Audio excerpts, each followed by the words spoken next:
Guys, what is up? I am back. What has happened to myself and my family within the past 2 weeks is almost unimaginable. It's one of those things where when you see this stuff on TV, you wonder what that would be like for you to be one of those people that experienced that.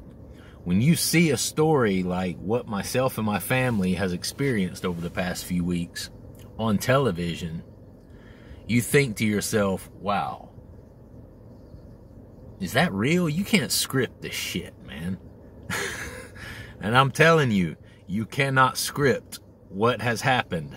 You cannot write what has happened to myself and my family within the past couple of weeks. And it's kind of overshadowed and overtaken everything else that I was really talking about on this channel. You know, I created this channel to be about kratom use and kind of the warnings about the dangers of the kratom extracts and stuff like that. How, you know, they're so bad about increasing your tolerance, and, you know, you're better off just getting on a little bit of the powder and then kind of tapering down off the powder to keep your tolerance low, because if you get on these extracts, it's going to shoot your tolerance through the roof, and it's just going to cause you to feel like shit when you go to stop taking them, and then you're just going to end up taking, and we all know they're not cheap, so you end up spending, and the makers of these, like MIT 45s and the OPMS extracts, they know that they are getting you hooked on these, and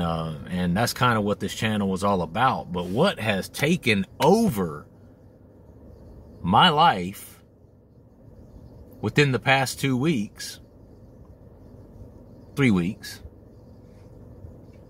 is the surprise pregnancy and now birth of a baby boy. We call him River. I always liked that name, River. Ever since River Phoenix, the actor back in the day, I always thought that was a really cool name. So his name's River. And I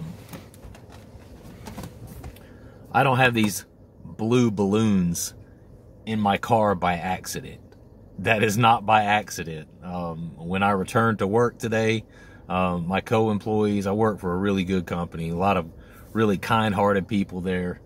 Everyone knows what kind of surprise this pregnancy and birth was. So they threw me a "it's a baby boy" party, and tons of gifts. I mean, big gifts too. I'm talking about a car seat, you know, tons of diapers, wipes, the carrying sack where you actually carry the baby in front of you. I mean, I've got a lot of nice gifts in the back of my car right now, and that's one thing that I will say throughout this whole process is I've learned how blessed we really are, because with the outpouring of help and support from my family, from my wife's side of the family, now from my work. I mean, we had random people, when we dropped the post on Facebook, you know, because prior to the birth, we didn't say anything about the pregnancy because we only had 6 days to ponder the pregnancy. So, it was and we still had to work and be responsible adults and everything. So it was one of those where once we found out about the pregnancy, we literally didn't even have time to post it on Facebook. Hey, guess what? We're pregnant. You know, we didn't have time to do all that. And which I'll explain, as this video continues. But, we even had, once we finally posted about the birth, we even had people who don't even know us that well on Facebook, you know, instant message and say, hey, what's your address? I have some stuff I can send you. And, you know, my oldest son, who's almost 17, was at home while we were in the hospital having the baby. And he just every few minutes, this kid was going outside and, you know, picking up a package that Amazon had dropped off. And just, we created a registry really quick. And it just let me know how blessed we really are. Between my family and friends and employees and co-employees, we just did not have to buy a lot ourselves. Almost everything was bought for us or on our behalf or provided for us. And we just feel really, really fortunate and blessed about that. So I'm just going to give you guys a little bit of a timeline on how this has happened. So for starters, my wife and I have been married for about 10 years. I just turned 47 years old this past week. So having a new baby boy was obviously not in the cards for me, somebody at my age, second marriage, and 47 years old. My wife, who's a few years behind me in terms of age, she'll be 39 her next birthday. My wife had always been told by doctors that she was unable to have children. She had PCOS, which is polycystic ovarian syndrome, and also endometriosis. And she's been told by multiple professionals throughout the year that she would not be able to conceive children without some serious, like, in vitro fertilization, or, you know, some what do you call them? Fertility drugs, or fertility intervention or medications. And we now know that is not the case. And, you know, my wife and I have been having unprotected sex for the whole 10 years that we've been married. Never any problems, never any issues, and never any pregnancies. Obviously, all that has changed now. In fact, my baby boy, River, was born this past Friday, May the 12th. So how did this happen? Okay, for starters, let me just say, my wife's menstrual cycle was always like this. You know, she wasn't like most women, where, you know, you get your period about the same time every month. The period is just similar about every month. You know, it was nothing out of the ordinary for my wife to go a couple of months at a time and not even have a menstrual cycle. And this is a direct result of the condition that she suffered from. And so another layer to that is that many women who suffer from PCOS, endometriosis, because of the trauma that it puts on the ovaries and just the whole reproductive system of a woman, oftentimes these women will go through menopause and stop having periods perhaps 10, 15 years earlier than a lot of women do. So late last year, when my wife began to miss her period, you know, for us, this was not necessarily an overt red flag that, oh, well, we must be pregnant. No, she missed her period quite often, to be honest with you, and it never resulted in any sort of pregnancy in the past. Now, after several months, 5-6 months, you know, I did kind of start to wonder, like, it's just strange, you know. It seems like the menopause thing would be something that kind of happened gradually, I guess, that the periods would kind of get... I'm no gynecologist. I don't know what I'm even talking about. I don't freaking know, man. I don't know. All I know is we're both extremely busy people, career-oriented, career-minded people, and, you know, going out of our way to check and see if she was pregnant was just something that just honestly never crossed our mind, because we believed the professionals. She believed the professionals who said that she would never conceive children without some serious help of some fertility intervention. And so we're the type of people that if the doctor said it, it must be true. We believe that. So we never went and bothered and checked. My wife and I both work a lot, have very busy schedules, so we were kind of like ships passing in the night there for a long time. And you know, my wife is a shorter, petite kind of, but curvier lady. And so I think, in my opinion, you know, it's easier to tell a woman is pregnant if she's like a taller, more slender build individual. And a lot of times those ladies tend to be just all belly. You know, they don't gain a lot of weight anywhere else. It's only in their belly, and it's got this huge baby bump and whatever. Well, my wife is 5'2", and she's built like a brick house. So, you know, and I love that. I gotta say, you know, this ain't no 1970s Cosmopolitan over here, man. I like my woman to have some curves, which my wife does. And she was wearing baggy clothes there for a little while because in spite of working out, exercising, and eating healthy, she was losing weight everywhere else on her body, but her belly just, you know, was not losing weight. And she was wondering why that was happening. But again, pregnancy was the furthest thing from her mind, because in our estimation and what we've been told, she can't get pregnant, right? Can't get pregnant, and it's impossible for you to get pregnant. Then why do you have to worry about taking a pregnancy test? Why does that cross your mind? It didn't.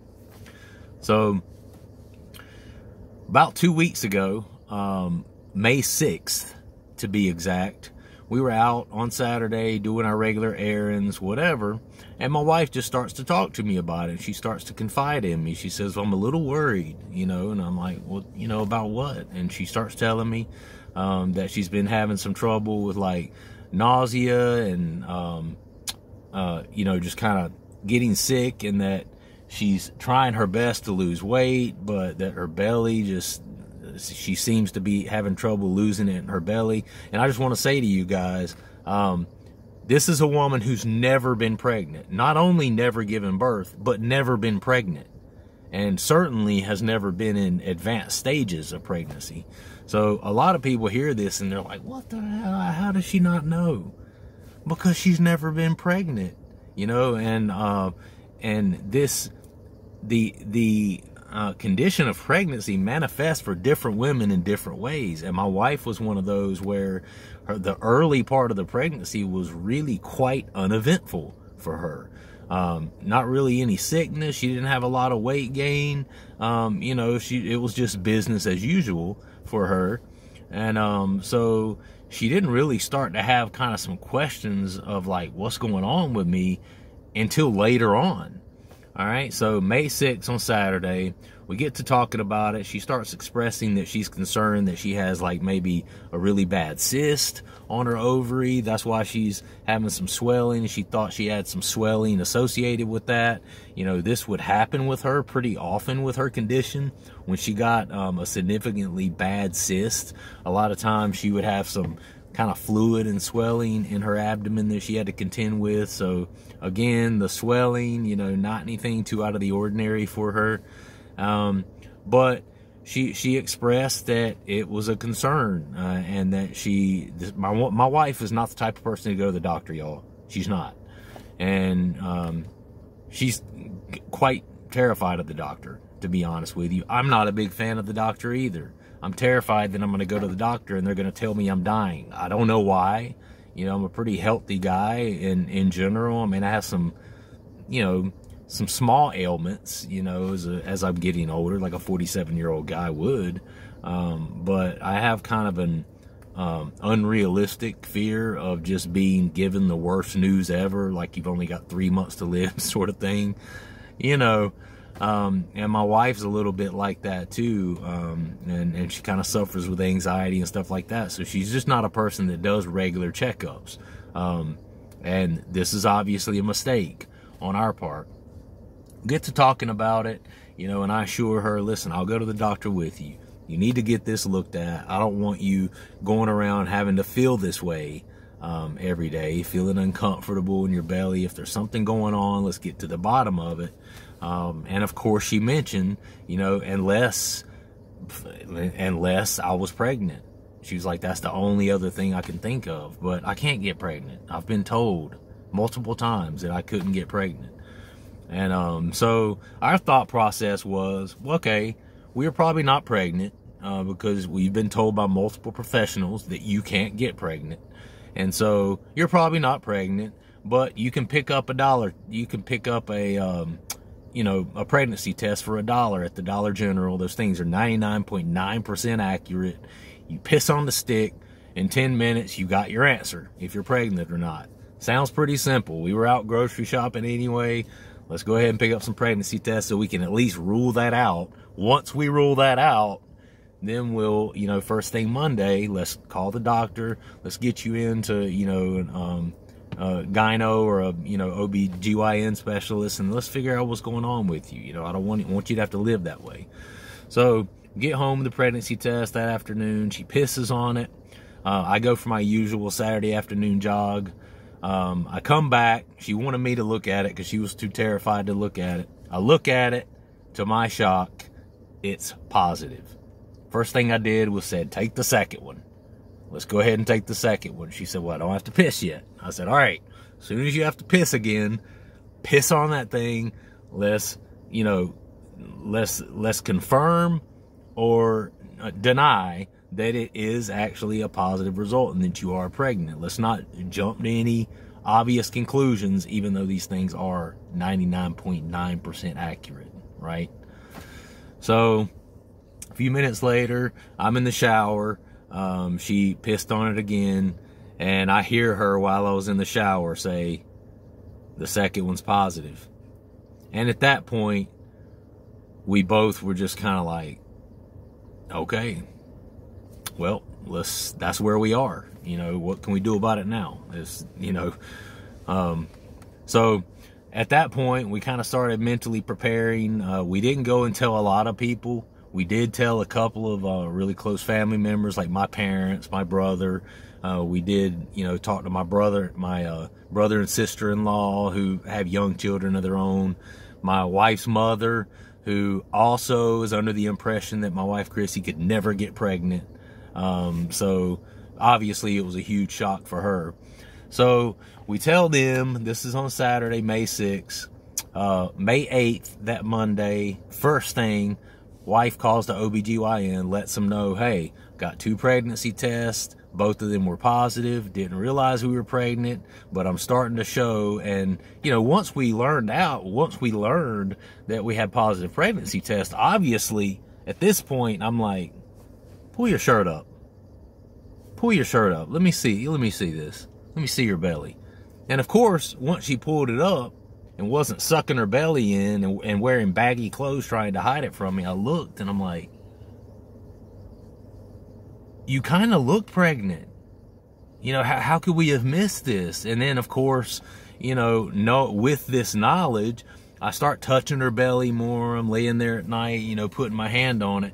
There's a freaking baby moving around in there. There's clearly a baby or an alien one. So either there's a baby in there or we're straight off the movie Alien. One of the two, I don't know. But there's something moving around in there. So at this point, she calls the OBGYN. They were like, well, let's get you in next week. And she was like, I don't think you understand. This is what happened. We didn't think I could get pregnant, but it's been probably 7-8 months since I've had a period. We thought it was menopause. Since we've taken the pregnancy test, we started taking more notice of my belly, the size of it, movement. My husband and I both can actually feel movement inside. And of course, when she said that, they were like, whoa. The baby is too small for folks on the outside, including the mom, to feel movement of the baby before the 3rd trimester. So if you're feeling movement, if you're feeling kicking and that baby moving around in there, then you're in the advanced stages of pregnancy. You're not just pregnant, you're likely in the 3rd trimester of pregnancy. So when we told them that, and we set up her background and everything that's been going on and everything that we perceived to be the truth, then they went ahead and bumped her up and got her in just as soon as they could. So they told her to come in the very next day on Tuesday. So again, the timeline, Saturday, May 6th, we get 2 positive pregnancy tests. Call May 8th, Monday morning, to the OBGYN. They get us in that following day, May the 9th, for an appointment.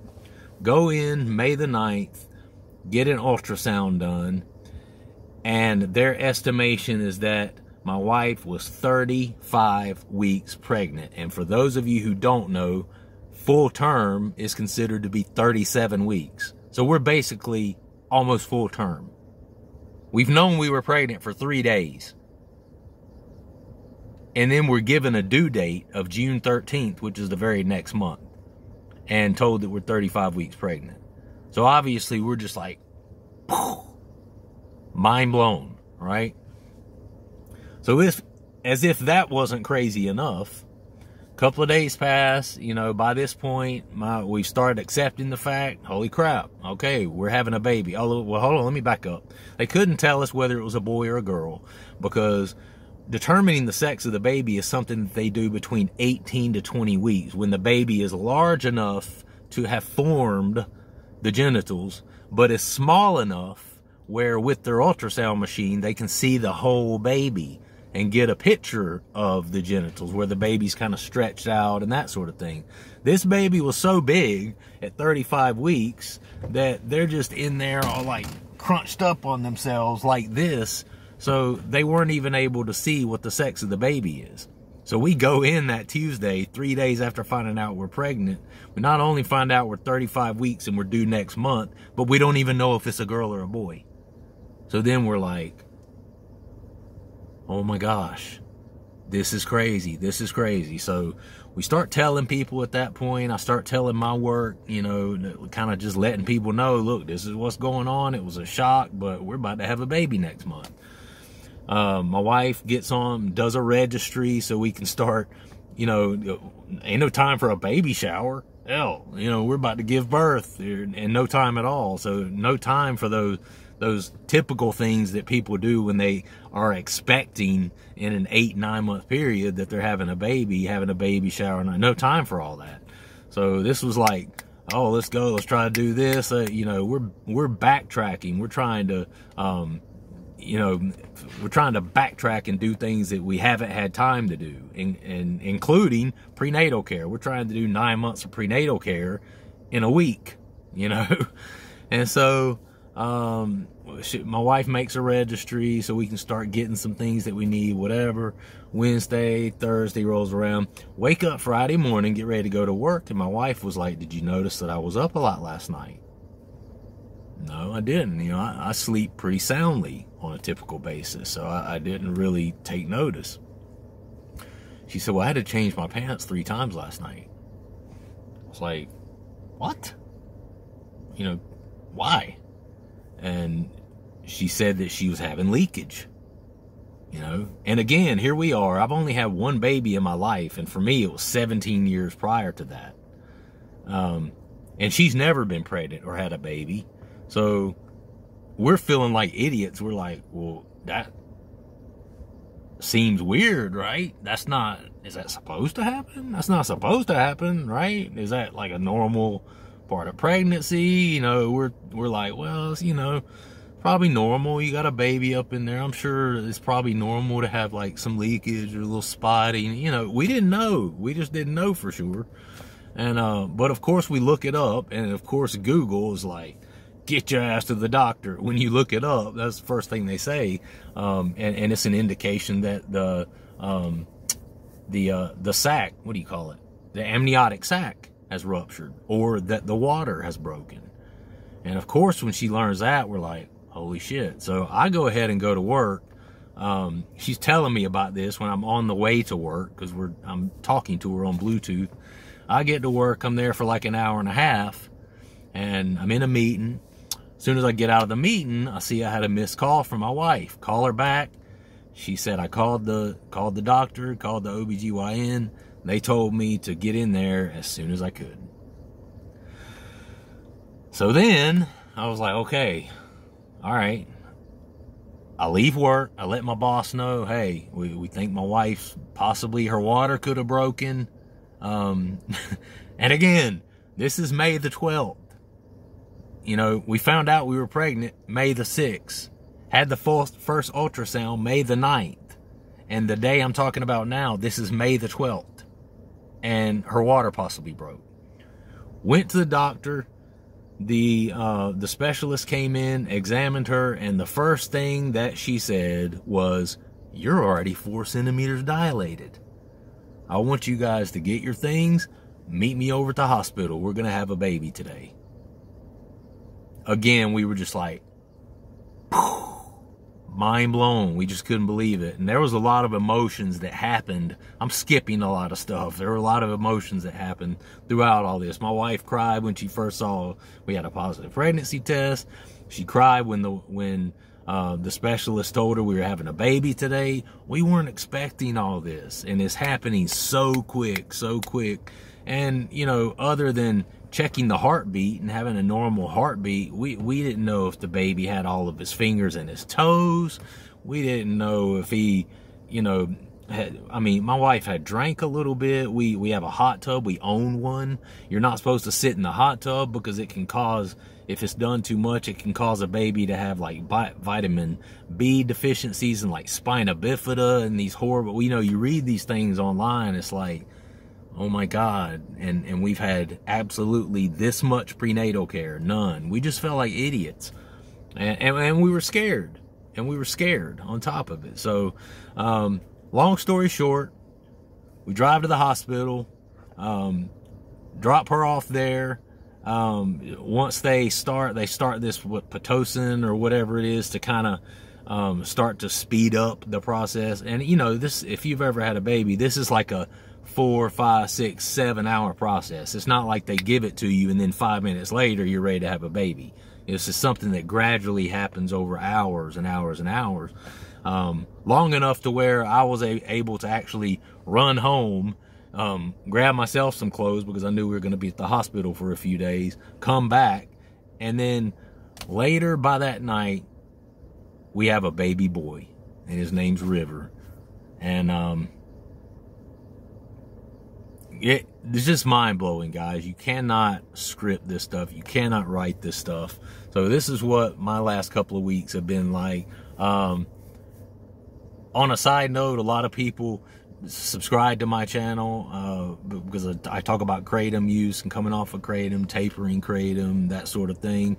I have not been tapering kratom for the past 2 weeks. I freely admit that.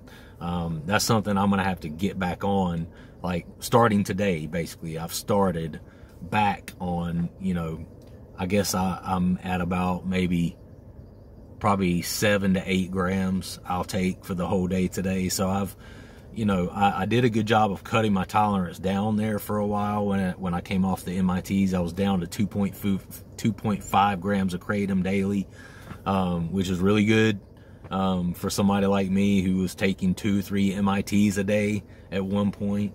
When all this happened, all the stress that came along with it, I completely admit, I completely gave up on a kratom taper at that time. And I was off for a whole week as well. So definitely been taking some kratom, and definitely going to have to get back on the taper. So I don't know if everybody subscribe to this channel. I see I keep getting new subscribers. I don't know if it's because of the crazy birth story, or people just like hearing me talk, or people were actually expecting me to be, you know, a motivator and someone who's inspirational and influencing people to come off of kratom. If it's that, if it's the latter of those, if it's the last of those, my bad. I'm sorry, because I know I'm doing this, you know, I'm on the fence and I'm off the fence. I taper down, I reset my tolerance to really low, but I've still not gotten off of it. Maybe that's what people see in me. Maybe they see the genuine struggle, that I'm a genuine guy, and that this shit is hard and it's hard to come off of, and I'm a representation of that. You know, maybe that makes people feel better about their own struggles with it. But, you know, you can improve on it, and I still plan to do that. So keep following my journey, and I'm just going to start tapering again until eventually I'm completely off of it. But I really appreciate you guys tuning back in. Hope all is well with you, and like the video and subscribe to the channel if you enjoy this content. All right, guys, this is Corey. I will see you next time. Peace.